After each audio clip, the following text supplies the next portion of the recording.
Good evening, ladies, gentlemen, days, and gays. This is the Real Pineapple. This is your humble host, Hunter, here. Happy Thursday, y'all. We're almost to the weekend. Thank fuck. Thank God we are almost at the weekend. Hang on me. That's a little better. Um, Hang on. I gotta do this real quick. It's gonna bother me.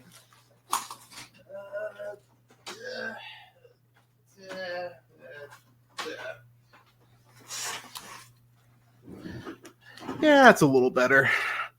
All right. Evening, everybody. Again, happy Thursday to y'all.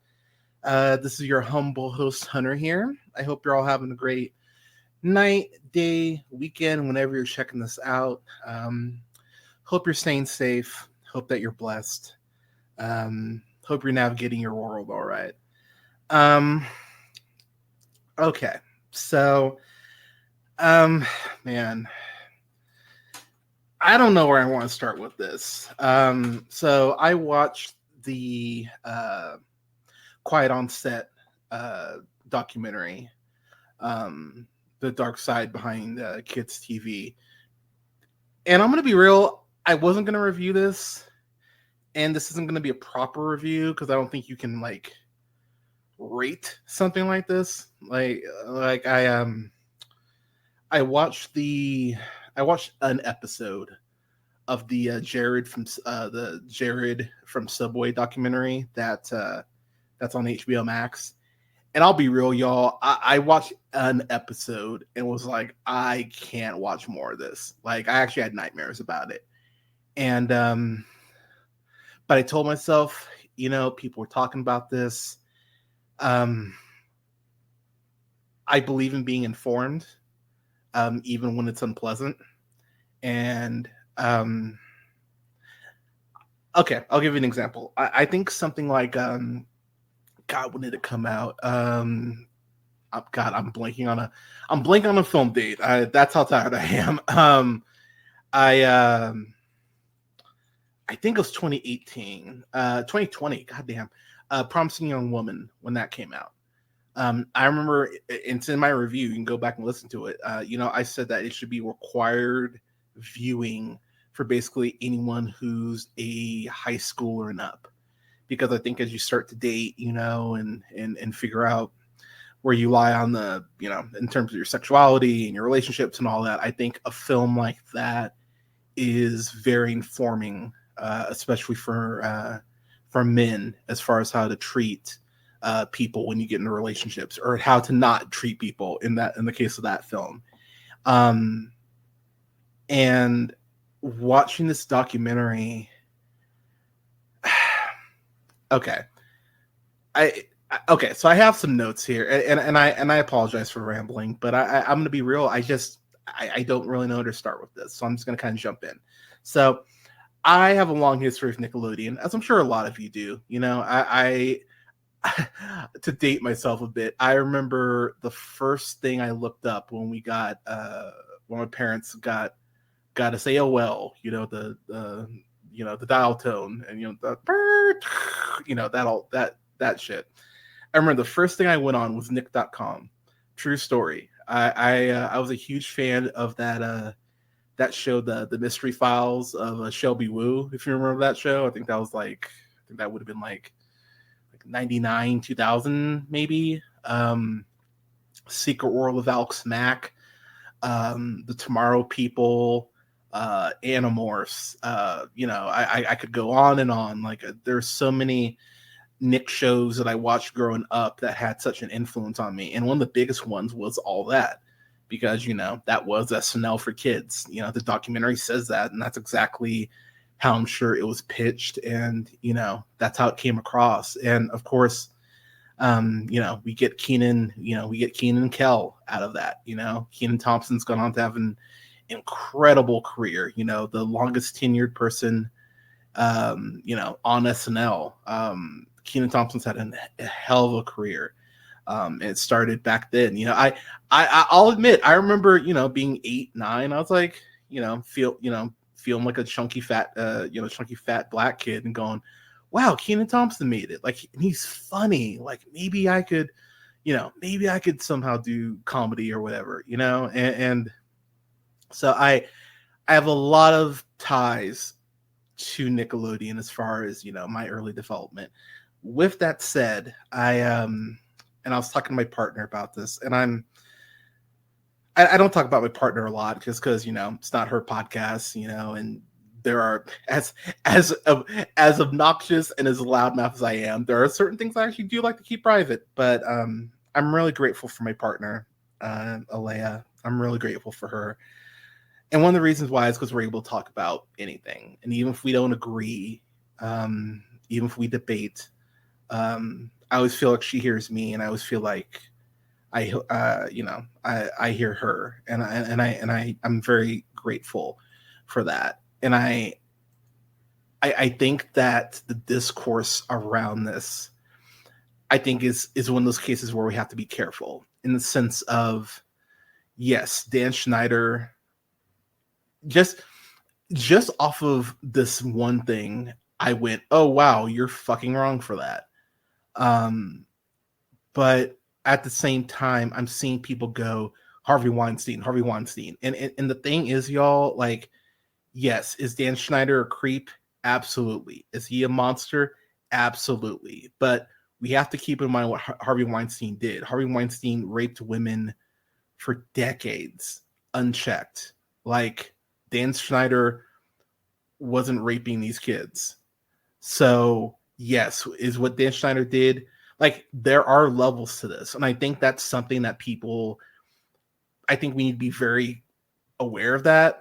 And I think we need to be very careful of that, because I remember when Aziz Ansari, there was that bad date that he went on, and that woman accused him, and that was the first thing people went to. It's like Harvey Weinstein. It's like, not everyone is a Harvey Weinstein. So I think we need to be careful, just kind of throwing that around, like, like it's not a big deal, because it is.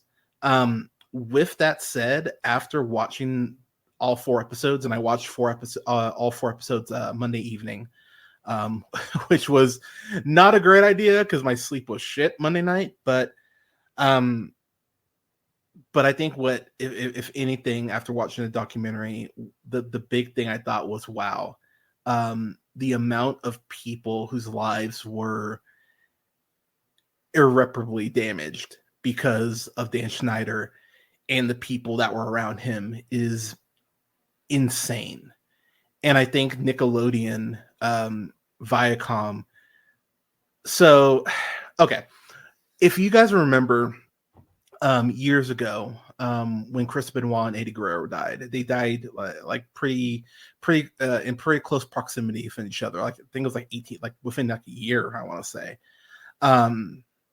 But once that happened, they had wrestlers on, like Larry King Live and CNN and all this shit. And the public discourse really held WWE in particular to the fire, and was like, shit needs to change. You can't be hitting people in the head with fucking chairs and not think that CTE is not going to be a thing. Chris Nowitzki, he's been huge. Like, the NFL especially hates Christopher Nowitzki because the research he's done on concussions and CTE has been groundbreaking.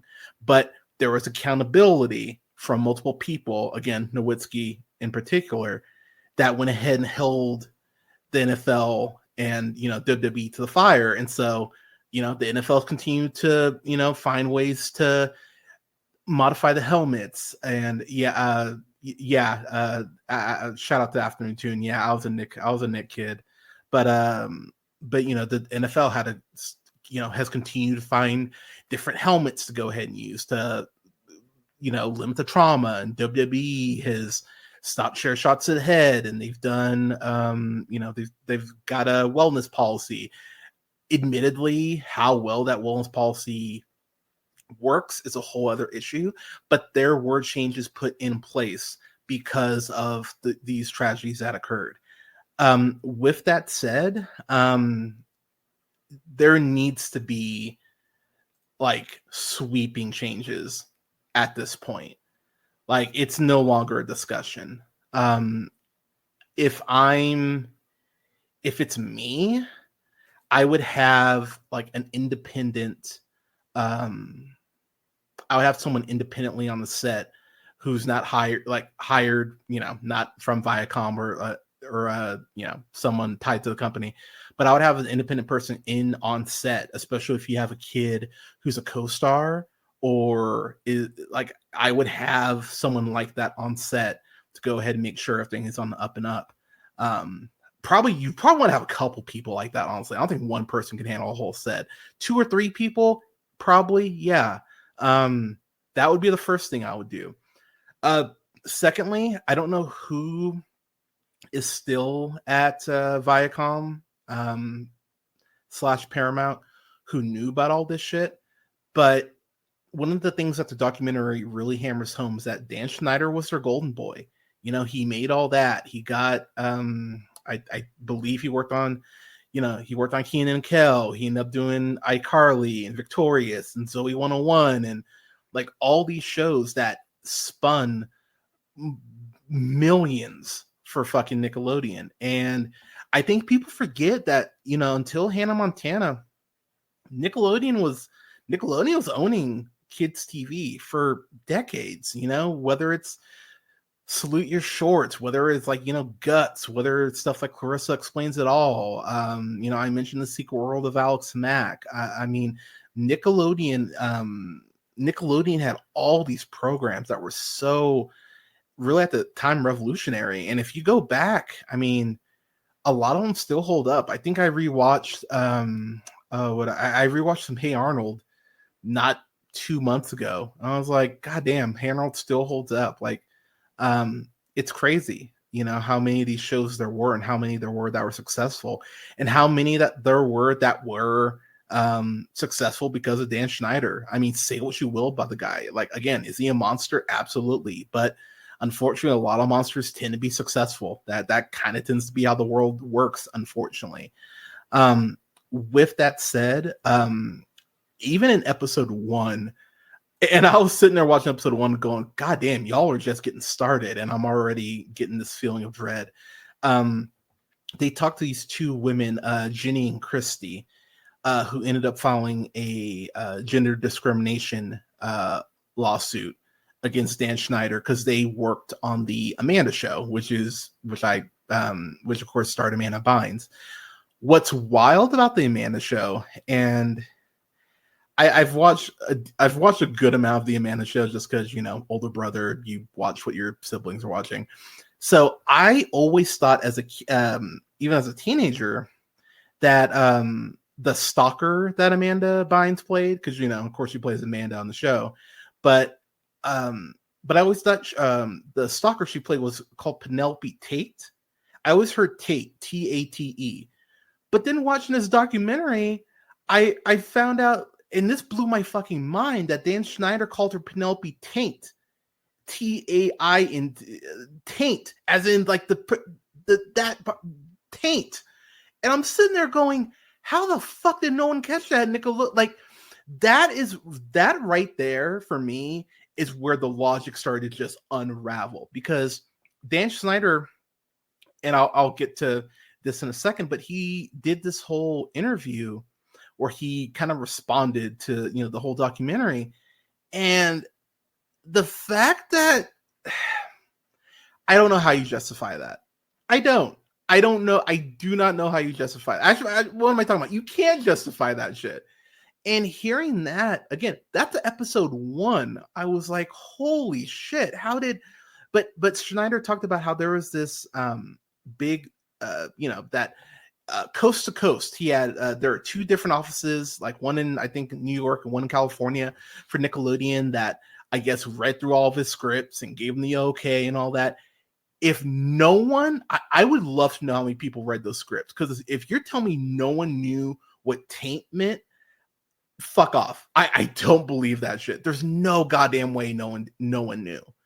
And that in particular was just a giant red flag just right out the gate. This actually they put this at the end of every episode of this. In response to producers' questions, Nickelodeon has stated it investigates all formal complaints as part of our commitment to fostering a safe and professional workspace. We have adopted numerous safeguards over the years to help ensure we are living up to our own high standards and the expectations of our audience. So I'm gonna take a drink here because I've been talking for a minute, but so stuff. So I would love to know, and I think if I'm a reporter, heaven forbid anyone from Nickelodeon actually agrees to let me interview them, but I would ask, what sort of safeguards? Because that's such a PR statement. That's such a very bland, generic statement. What have you done that's going to protect these kids moving forward? What have you done that's going to protect the adults moving forward? Fuck. I think it might be the line of the series. It's one of them for sure. I believe it's Jenny who says it, or no, I think it's Christy. But she says, "How safe can any kid be if this is how the adults are treated in this environment?" And that right there, that's the nail on the head right there. How the fuck can you protect kids when you can't even protect the adults? And watching this, you can tell that Dan Schneider really ruled with an iron fist, and absolute power corrupts absolutely. And it felt like the more hits this guy had, the more Nickelodeon was willing to turn the other way. They talked about how I forgot about this, that Amanda Bynes show that was on Warner Brothers at WB at the time, What I Like About You, which I watched some of and I actually enjoyed. She was 16 at the time, but Dan Schneider, he co-created that fucking show, which I completely forgot about until they showed the opening. I was like, oh, that's right, he was a co-creator on this. And so it was co-created by him and Will Calhoun, who co-created Friends, which But what's crazy is that the Warner Brothers, and again, Warner Brothers of all people, went, "Yeah, dude, we don't want you on set anymore. You need to get the fuck out." So they push him out of his own show that he co-created. If Warner Brothers is doing that shit, and again, I know Nickelodeon's like, this guy's make us money. Why would we rock the boat? But goddamn, if Warner Brothers is pushing him out, and this is a teen show where you would presumably have more rope, wouldn't you think you would go, we might want to go ahead and figure out if we want him working with kids? The fact that there was no follow-up on that, I think, is fucking maddening. And episode 2 goes into Amanda Bynes wanting to get emancipated from her parents. That tends to be a really big trend with a lot of these kids, because it's the old divide and conquer strategy. If you take away this kid's foundation, which more often than not is the parents, if they're good ones at least, if you go ahead and you take away the foundation, what's the kid gonna do? I might have mentioned this. This might be the first time I'm mentioning it, and I think about it. When I was four or five. I'm gonna say I was 5, but I still remember my dad, God rest his soul. Him and I, we were at a car wash in on the Central Coast where I grew up, and I still remember. I can picture it very vividly. This brown van pulling up maybe 500 feet away. Hey Nikki, what's up? Thanks for joining. But I remember this brown van pulling up 500 feet-ish away from me, and him going like, "Hey, I've got candy in the van." And of course, as a kid, I'm like, no, creepy white man, I'm not getting in your fucking van. And telling my dad, and he immediately goes into the trunk because he played softball at the time, and he ended up grabbing the bat, and the van just pulled the fuck away. And, I'm almost 37 now. Anytime I see a brown van, I don't see them often, but my hand legit like twitches to this day because of that shit. And so when I'm watching what these kids were subjected to, my heart just fucking breaks for them. And I just, and it's so frustrating because look, I know in the Me Too era, I understand that discourse just got, I think that discourse just got muddy. I think there are a lot of people who wanted to tell their stories and actually had stories to tell. And then of course you had people who are fucking it up because all it takes is one person to lie to go ahead and discredit the whole movement. Unfortunately, that's how movements work. And just to see these people who are clearly still so broken and so hurt by what they went through, I just want to give everyone a fucking hug because of this shit. And you can tell these parents too, because look, I mean, you want to support your kid, and a lot of these kids, I remember, oh god, I'm blanking on her name, but she was on All That, and she played it's like Katrina something, but she was on the first couple seasons of All That, and she talked about how Dan Schneider was like, oh yeah, you're my chosen one, like I picked you, like she, Katrina Johnson, thank you, thank you, Nikki, appreciate you. But she talked about how, who I always thought was hilarious. She did a Ross Perot impression that was so goddamn funny. Like you can actually go back, like if you want to YouTube that shit, I would recommend it. She like her Ross Perot was fucking spot on. It was weird how great it was. Katrina Johnson has grown up to be like a very beautiful woman. She seems happy, like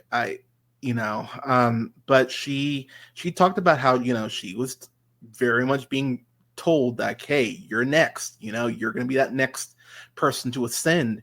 And then Amanda Bynes shows up and she had a growth spurt like over summer, and so she no longer looked like a kid. She looked like a young teenager. And yeah, it's crazy how she puts on a little weight because you're growing up. Fuck, ask the kids about Stranger Things about that shit, when season 5 come out.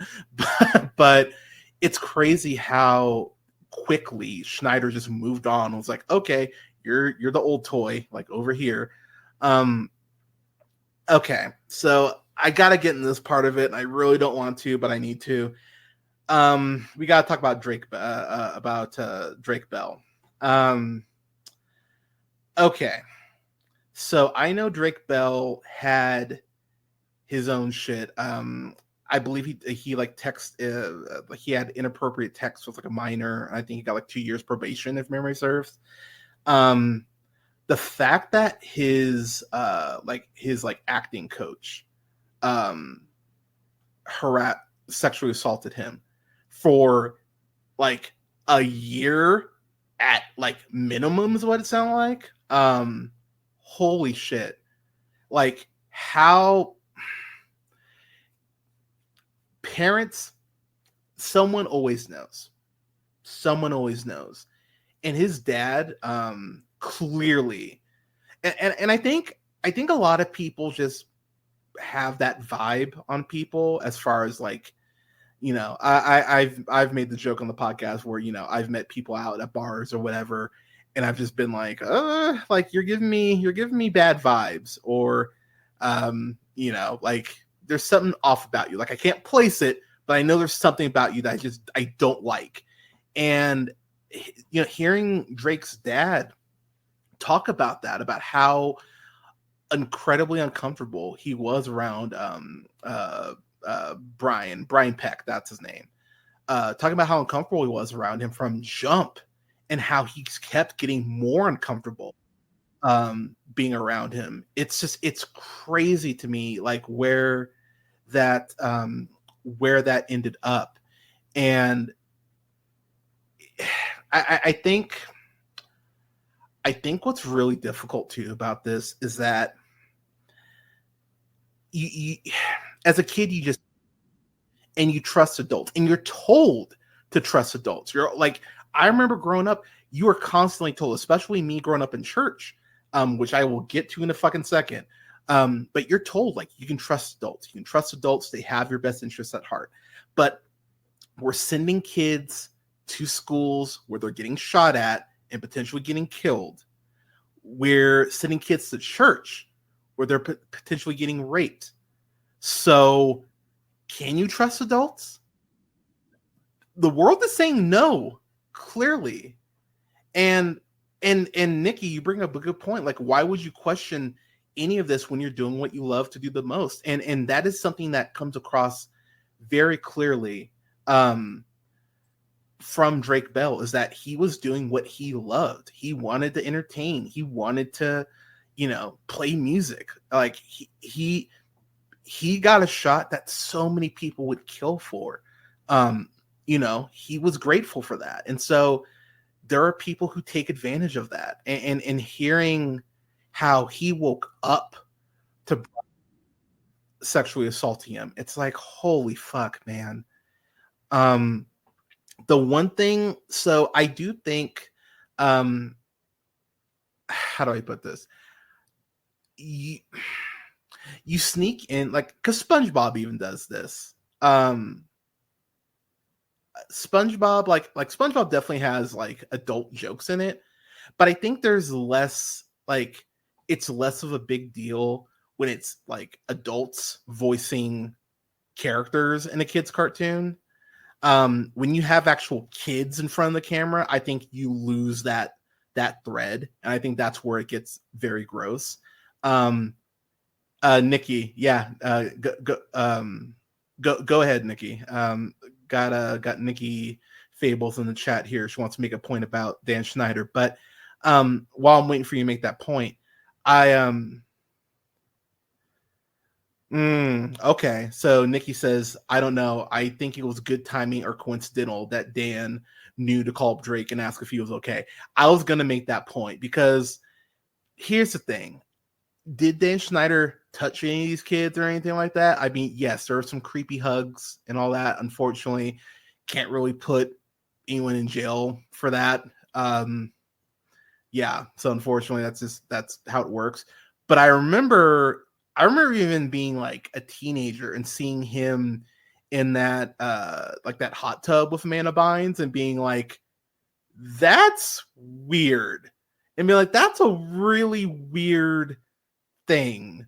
And why is this a thing? And there's they even played a clip of Dan Schneider talking about how it was like an All That cold open where he was acting like this big shot and like bossing people around, and you go, ooh, that's where that's where the lines between what is a joke and what is reality really blur. As my dad used to say, in most jokes, there's a little bit truth to them. And I think there was, they called him a god. They actually called him a god. It's so weird how It's Always Sunny has, I think it's season 7 or season 8. They have that Frank's Little Beauties episode, which is all about, having 8, 9, 10-year-olds participating in beauty pageants, and how even the gang, as fucked up as all those characters are, recognize how problematic having beauty pageants for children are. So while this whole thing is absolutely terrible, and it absolutely is, do not misunderstand me when I say that, but there's still kids beauty pageants. That's still a thing. Churches are flat out like, if you do something bad at church, they just transfer your ass. Like, let's call it what it is. I went to church. I went to a church in California. I actually can't think of the name of the church, or I would call them out. But there was a church that I went to where the music leader was had a daughter who was like 16. Was driving her best friend home, and had sex with her best friend, 16 years old. This guy was like fucking in his 40s. And he stepped down. No consequences whatsoever. That was it. His consequence was stepping down from doing worship for a church. But apparently he never got any jail time. Parents apparently didn't bring it up. And it's just like, wow. And you wonder why shit doesn't fucking change. And at some point, it's like, what do you want kids to do? Like, I love how Republicans, I love how the whole abortion thing is such a, we have to protect kids. We have to make sure that kids are set up for success. We have to protect them. And then as soon as a kid is no longer, an infant, it's like, oh, fuck it. You're on your own. How do you expect kids to navigate this fucking world? Okay. So what can be done? And I'm going to get back to the documentary in a second, but what can be done? You have to have a couple people on set who are independent from the production and from the production studio. You have to have that. I know that that's kind of a thing now, but that needs to be like a concrete thing in every fucking production. I don't care if it's fucking Percy Jackson. I don't care if it's fucking Miss Marvel. I don't care what it is. You have to have it. It has to be a hard fucking line that you draw to go ahead and keep kids safe. That's number one. Number two, like I was saying earlier of WWE, if there's anyone in that building, because he can depend on you to do the right thing. Same thing I was saying with WWE. If there's anyone who knew about what Vince McMahon allegedly did to these women, they need to be kicked the fuck out of the building and they need to be in jail right there alongside him. Same thing with the people at Paramount and Viacom. If there's anyone who knew about what Schneider's behavior was and they're still there, their asses need to go. They need to be fucking gone. It is not a question of, oh, what about? No, they need to be gone. Fucking gone. And let me be clear too. I've got Marvel posters on my back wall. I love Marvel as a brand. I understand that Disney, and it may not happen in my lifetime, but Disney has their own skeletons. Not, 2 Black Panther sequels does not negate Song of the South. Okay. I'm very aware that Disney probably has some skeletons that are buried. Let's be real. If they could actually resurrect Walt Disney's frozen head right now, and he saw that poster in the background, he'd be like, a black person starring a movie, he'd probably kill himself. Like, let's call it what it is. Like, Walt Disney was not the most progressive guy, despite what Saving Mr. Banks will tell your ass. But anyone involved at Nickelodeon who knew about Schneider's behavior has to be gone. They have to be gone today. And I'm going to keep saying it. The girl from Zoe 101, I'm blanking on her name, but she has a podcast. She's on YouTube. She's been talking about these. The episodes and everything. She's done a great job breaking everything down. Thank you. Nikki's on it today. Alexa Nicholas. Yeah, she's been on it. I think she's done a great job talking about everything. Zoe 101's another one that's wild to me, because I was never crazy about Zoe 101. I always thought Jamie Lynn Spears was just very annoying. I never thought she was funny on all that either.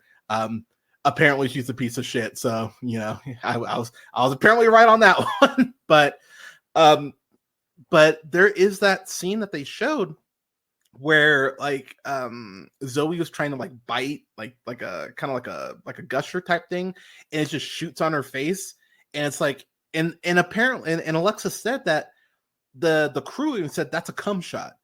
And I'm like, you shouldn't be saying the word cum near kids at all, number one. And number two, again, how do you write that?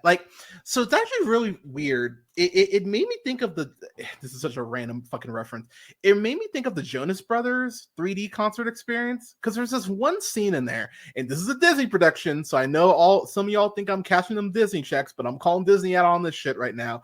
There's this weird scene where I think they're in Times Square, and the Jonas Brothers have these hoses, and they pump in these hoses, and the hoses shoot this white, it looks like cum. And so it looks like the Jonas Brothers are just coming all over these 15-year-old girls. It's in the concert film somewhere. I don't remember, like I don't have a fucking timestamp for it, but I just remember watching the documentary or the concert film, whatever. I remember watching that and going, like you're pushing this purity ring bullshit, which they were clearly not following. And then you have this scene in here, which is ew. Like, it's a very gross scene. Again, like, you can find, like, it's on Disney Plus. Like, I know it's still on there because for some reason it was recommending if I wanted to watch the Jonas Brothers the other day. And I'm like, no, I don't want to watch the fucking Jonas Brothers. But stuff like this has happened for so fucking long. And so it feels like racism and sexism, where it's like you have to start chopping the shit down, but where the fuck do you start? So, you know, like I said, I would start off minimum with getting these people the fuck out. That's the first thing you need. Secondly, you need more diversity in your boards across the board.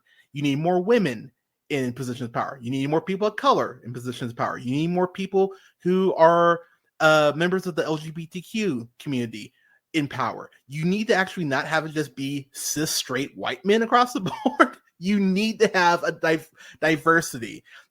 Diversity shouldn't just be a newsletter. You should actually have multiple types of people to go ahead and help facilitate change. That's how change happens. So that's another thing. Third and most importantly, if I'm a parent, I'm on set every day. Like, you have to allow these parents to be on set and actually be able to talk to their kids and be like, are you comfortable doing this? Are you uncomfortable doing this? Nikki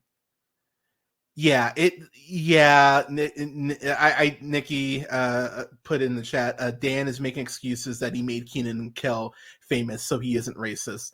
That's like I have one gay friend, so I can never. It's fuck off. I fucking hate that logic. It's so straw hat. I fucking hate that so much.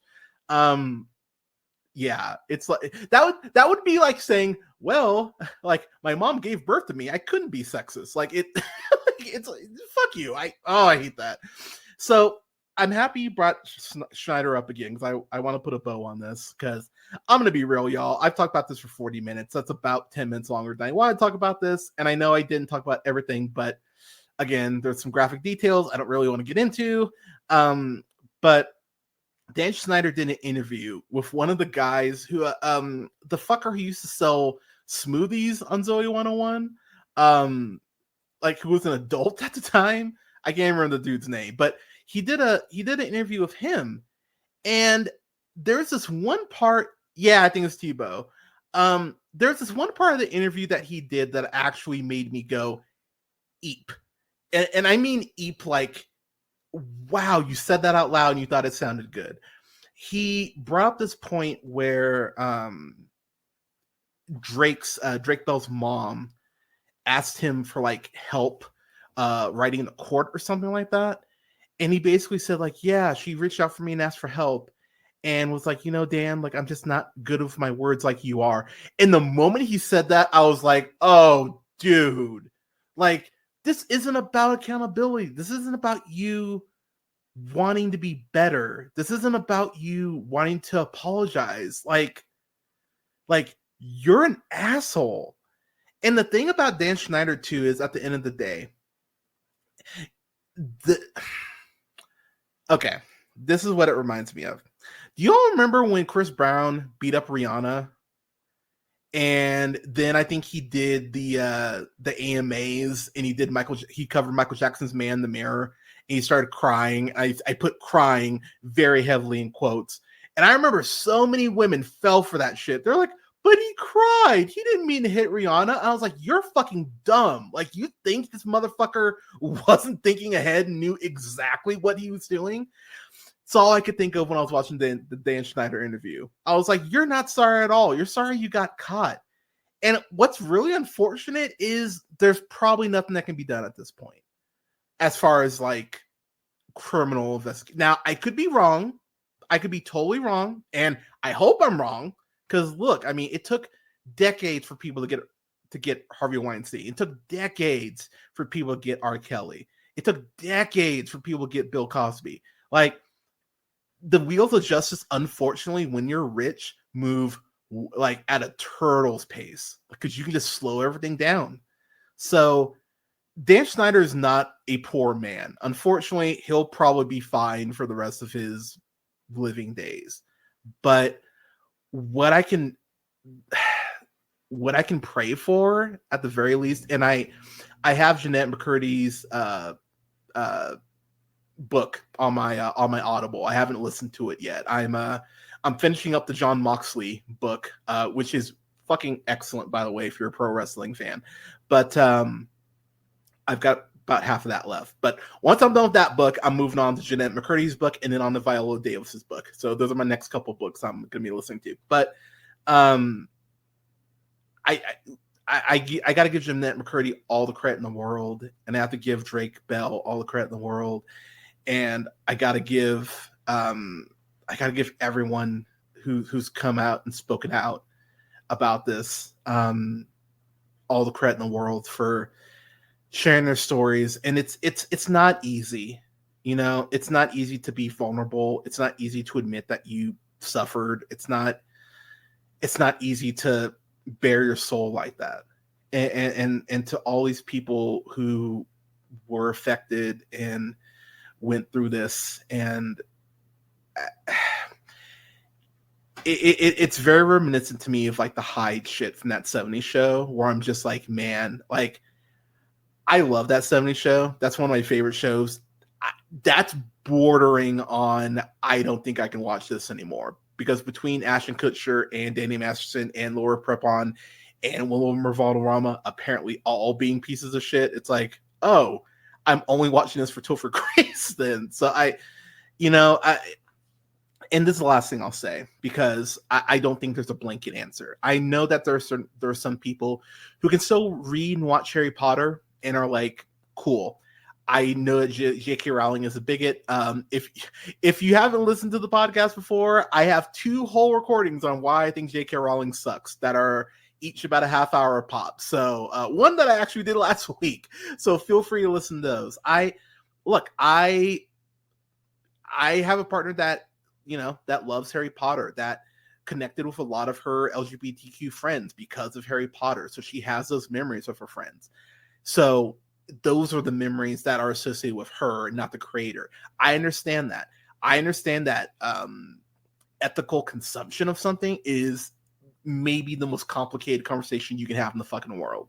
Because I'll still be able to watch SpongeBob, because SpongeBob is just, SpongeBob's a great show to watch high, number one. But number two, I just have a lot of fun memories of SpongeBob. So I can still watch SpongeBob. I'll be real though, I never had these attachments to Zoe 101 or Sam and Cat or anything like that. I will say I watched the iCarly reboot and I really enjoyed it. And now it's like, man, I don't know if I'm going to be able to go back and watch that. And the fact that Jennette McCurdy didn't come back from that, I think that should have been a real big sign for people as far as like, there's something going on. But with that said, I'm not even going to rate this. I can't rate this. I do believe it's something everyone should watch. And if this documentary has done anything, it's going to go ahead and continue a conversation that we need to continue having. But what I would tell people, and I know a lot of people aren't going to want to hear this, but it's me and I don't give a shit. If you really care about kids, it can't just stop with, the Hollywood elites. It needs to start with reproduction rights. It needs to start with gun control laws so that your kids can actually go to school and not get shot. It needs to start with churches being safe. It needs to start with like places like the Boys and Girls Club being safe. It needs to start with better background checks for people that we're going to have around kids. Like all of these things all tie together and will make for a better world and a safer world for these kids, which is the lie that we're telling them, that the world is safe and that adults care about them. So let's start actually making this world a better place for children. Yeah, that's all I got. I don't want to talk about this anymore. So with that said, to everyone who joined, thank you. I appreciate y'all in the chat for sticking with me. Nikki Fables. I don't know if you have a Twitch channel, but I'm gonna check. I'll definitely subscribe to you. Oh yeah, before I get out of here, in some lighter news, I'm gonna be back on Twitch Saturday because I'm gonna be talking. I was gonna do it last night, but I fell behind on time and stuff. But I'm gonna start doing my AEW Dynamite reviews weekly. I'm gonna do one on Saturday, Saturday morning. I'll let y'all know when. All right, Nikki, I'm gonna subscribe to you, homie. I really appreciate you joining, but I'm gonna go ahead and do an AEW stream on Saturday. I'm still training at my new job, so I don't know when I'm gonna be hopping back onto Twitch regularly, but I am going to be doing at least a stream a week moving forward. I'll upload my schedule here this weekend. As far as what's coming up next, I'm going to have a review for the new Roadhouse movie with Jake Gyllenhaal and Conor McGregor. I'll have a review up for that on the channel. I'll have a review up for that. I'm going to have a review up for Damsel, the new Millie Bobby Brown movie. I'll have a review up for that. Going to have a review up for The Beekeeper, the new Jason Statham movie. I'm going to try to sneak off to the theater and watch Love Lies Bleeding because that movie just looks fucking fantastic. In a couple of weeks, since it's actually, I guess it would be a week from this next Thursday, 2 weeks from today. I'll review up for Monkey Man because I am going to sneak out to the theater and see that shit because Monkey Man looks awesome. I fucking love Dev Patel. But yeah, y'all got some stuff come down the pipeline for y'all, and I am gonna start streaming games. I haven't figured out what I want to stream first because I'm kind of through a lot of stuff I'm playing right now. So I might start with South Park Snow Day. I haven't decided, but I'm gonna start streaming games here soon. But I will I'll keep y'all in the loop on when that happens. But everyone, thank you so much for listening. Thank you for the engagement. I know these are not easy conversations to have, but yeah, I'm really grateful for y'all for joining and all that jazz. But everyone, please stay safe out there. Take care of each other. Give someone a hug. Like I think we could all use more hugs right now. I could definitely use a hug because this documentary kind of broke my ass. So I'm gonna be watching nicer, lighter things for the next week or so. But everyone, thank you for listening. Again, thank you so much for your support. I will talk to you all on Saturday, and never forget, real.